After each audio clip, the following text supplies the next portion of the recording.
Hello everyone, I am doctor Ravi Rana और आज हम बात करेंगे पैनिक अटैक के बारे में। जैसा कि हमने काफ़ी सुना है कि हार्ट अटैक, एस्थमा का अटैक, उसी से मिलता जुलता एक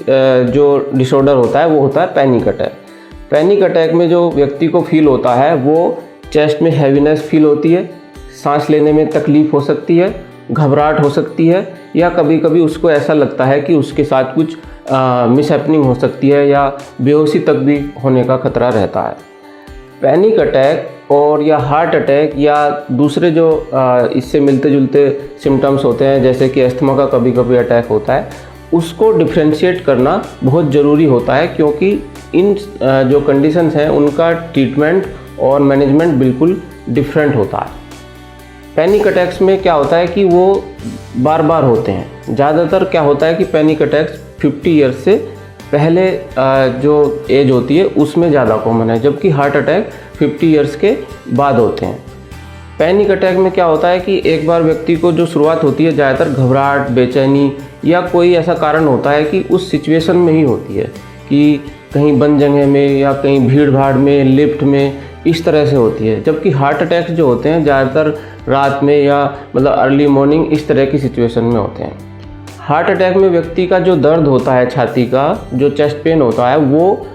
जल्दी से कम नहीं होता है और वो तेज़ बढ़ता ही जाता है। जबकि पैनिक अटैक्स में क्या होता है कि 1-2 मिनट 3 मिनट के बाद व्यक्ति को खुद ही धीरे धीरे आराम आने लगता है उसके सिम्टम्स में और वो ठीक हो जाता है। एक जो कॉमन चीज़ इसमें होती है कि हार्ट अटैक क्या होता है कि ऐसा नहीं है कि बार बार हो। हार्ट अटैक एक बार होता है तो वो जानलेवा हो सकता है और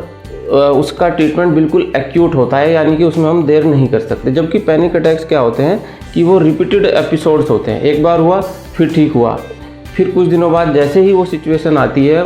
उस सिचुएशन में आते ही फिर हो जाता है। उसको हम कहते हैं एंटीसिपेटरी एंग्जाइटी, कि उनको वो जो सिचुएशन फील करने में प्रॉब्लम होती है उसी में ज़्यादातर वो अटैक होते हैं। फिर भी प्रिकॉशंस के तौर पर हम लोग जिनको भी ये इन तरह के अटैक्स पड़ते हैं उसका पूरा जैसे कि कार्डियक मॉनिटरिंग जो होती है एक बार फिर भी हम करके देख लेते हैं, जैसे कि ईसीजी, इको, और वो सब अगर नॉर्मल आता है और उसका चेस्ट एक्सरे नॉर्मल आता है तो हम ये मान लेते हैं कि वो एक सिंपल पैनिक अटैक है, वो कोई कार्डियक इवेंट नहीं है। अब अगर हम इसके कारण के बारे में बात करें तो पैनिक अटैक्स ज़्यादातर स्ट्रेस वाली सिचुएशन या अंडरलाइंग कोई स्ट्रेस होता है जिसको व्यक्ति एक्सप्रेस नहीं कर पा रहा है, उसका सॉल्यूशन नहीं निकाल पा रहा है और वो किसी से ज़्यादा उसको शेयर भी नहीं कर पा रहा है। अंदर ही अंदर वो एक तरह से प्रेशर इकट्ठा होता चला जाता है सबकॉन्शियस माइंड के अंदर, और वो जब वो प्रेशर इतना इकट्ठा हो जाता है कि ब्रेन उसको किसी तरह से बियर नहीं कर पाता तो एक तरह से वो रिलीज फिनोमिना होता है जो पैनिक अटैक के रूप में बाहर निकलता है। तो उसका ट्रीटमेंट बिल्कुल डिफरेंट तरीके से होता है कि जो अंडरलाइंग कॉज है, जो स्ट्रेस है, डिप्रेशन है, उसको हम काउंसलिंग से, बिहेवियर थेरेपी से या मेडिसिन के थ्रू ठीक करते हैं और उसका मैनेजमेंट कार्डियक अटैक से बिल्कुल अलग होता है। कभी कभी ऐसा होता है कि व्यक्ति उस चीज़ को समझ ही नहीं पाता कि वो पैनिक अटैक से उसकी प्रॉब्लम है और वो अपने आप को दिल का मरीज मान लेता है और वो ज़िंदगी भर उसी तरह से अपनी दिनचर्या बना लेता है। तो अगर किसी को ये रिपीटेड अटैक्स पड़ रहे हैं, कम एज में पड़ रहे हैं और वो ईसीजी, इको सब चीज़ें नॉर्मल आ रही हैं, तो एक ये पैनिक अटैक वाली सिचुएशन हमेशा याद में रखें और इसका ट्रीटमेंट बिल्कुल डिफरेंट टाइम पे होता है और ये स्ट्रेस की वजह से होता है। Thank you.